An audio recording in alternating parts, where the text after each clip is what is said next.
Democracy plus God is equal to Islam, Marxism plus God is equal to Islam. اگر اللہ کی حاکمیت کے تحت ڈیموکریسی ہے تو یعنی اسلام ہے۔ حاکمیت اللہ کی ہو، قانون اس کا ہوگا، اللہ اس کے رسول کے فرامین کی بالادستی ہوگی، نیچے انتظامی ڈھانچہ سارا وہ جو آپ مشورے سے بنائیں، امرہم شورا بینہم، تو حاکمیت اللہ کی۔ تو ڈیموکریسی کے ساتھ خدا کو ایڈ کیا جائے، لیکن خدا کا ایڈ کرنے کا مطلب صرف یہ نہیں کہ نماز روزہ ایڈ ہو جائے، صرف اس کی حاکمیت۔ تو democracy plus God is equal to Islam. Marxism کے اندر کیا ہے؟ وہ جدلی مادیت کے طریقے سے جو اس کا اصل حاصل ہے وہ کیا ہے؟ وہ تو انسان کی ربوبیت عامہ، تمام لوگوں کی ضروریات پوری ہوں، اور یہ اونچ نیچ نہ ہو کہ ایک طرف دولت کا ارتکاز ہے اور ایک طرف جو ہے بھوک ہے۔ اب اسلام یہی کرتا ہے۔ چنانچہ خلافت راشدہ میں آپ کو معلوم ہے کفالت عامہ، ہر شخص کے بنیادی حقوق انڈر ریٹن، بنیادی طور پر کھانا پینا لباس یہ ہر شخص کا حق ہے، اور یہ ریاست کی ذمہ داری ہے کہ پرووائڈ کرے۔ یہ روٹی کپڑا اور مکان کا جو نعرہ لگا تھا تو ظاہر بات ہے کہ یہ نعرہ بھی یہ بنیادی طور پر تو غلط نہیں ہے، ہر فرد کا حق ہے کہ اس کی ضروریات پوری ہوں۔ تو یہ کام بھی دنیا نے لیا، اور دنیا میں ویلفیئر کا نظام اس وقت بہت ٹاپ کے اوپر بھی ہے، اگر زیادہ نہیں ہے لیکن یہ کہ اسکینڈینیوین کنٹریز میں بہت ٹاپ پر ہے، لیکن یہ کہ یہ بہرحال پہلی مرتبہ تو تاریخ میں حضور نے دیا۔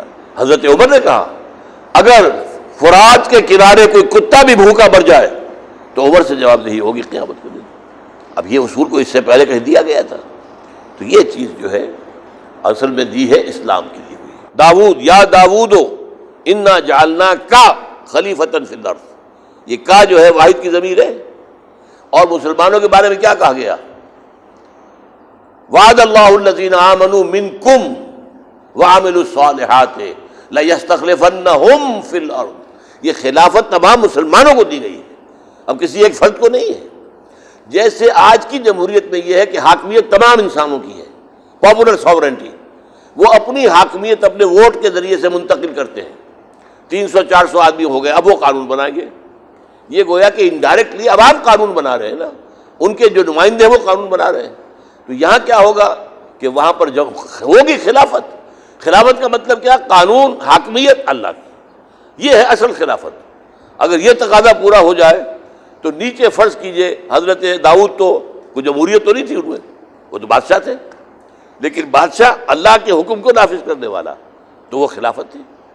لیکن یہ کہ اسی طریقے سے آج جو ہے دور، آج جب کہ انسان کے اندر خود شناسی ہو گئی اور خود نگری پیدا ہو گئی ہے، تو تمام انسانوں کو، اور یہ اسلام نے پہلے دیا ہے اور اس کے بعد یورپ میں آیا ہے، یہ تو در حقیقت اسلام کی پیدا کردہ شے ہے کہ حضور حضرت عمر نے جو ڈانٹ پلائی تھی حضرت سعد ابن ابی وقاص کو، اور آپ کو معلوم ہے سعد ابن ابی وقاص کون ہے؟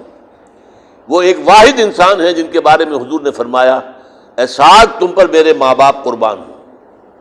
یہ غزوہ احد کے اندر، اس لیے کہ وہ تیر چلا رہے تھے اور روک رہے تھے کفار کو حضور کی طرف بڑھنے سے، اور ماموں بھی ہے رشتے میں حضرت حضور کے، اور فاتح ایران ہیں، اور فاتح ایران ہونے کی وجہ سے گورنر ہیں ایران کے۔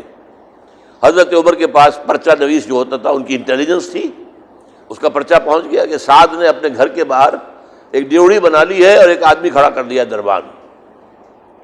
حضرت عمر نے فوراً جو خط لکھا ہے اور جو ایلچی کے ہاتھ بھیجا ہے، ایلچی سے کہا پہلے جا کر اس ڈیوڑی کو آگ لگا دینا اور پھر یہ خط دینا سعد کو۔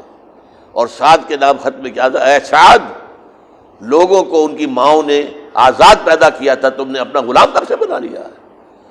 تمہارے دروازے پر دربان کھڑا ہوگا، دربان کی اجازت سے کوئی تم سے مل سکے گا؟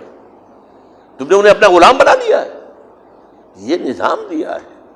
تو اپنا اصل میں تو اس نظام کو سمجھنا جو ہے، یہاں سے لوگوں کے اندر، دنیا کے اندر، وہ جو ابلیس کی مجلس شورا میں وہ ابلیس کا مشیر کہتا ہے کہ ہم نے خود شاہی کو پہنایا ہے جمہوری لباس، جب ذرا آدم ہوا ہے خود شناس و خود نگر، تو خود شناسی اور خود نگری آدم کو دینے والے وہ محمد الرسول اللہ صلی اللہ علیہ وسلم۔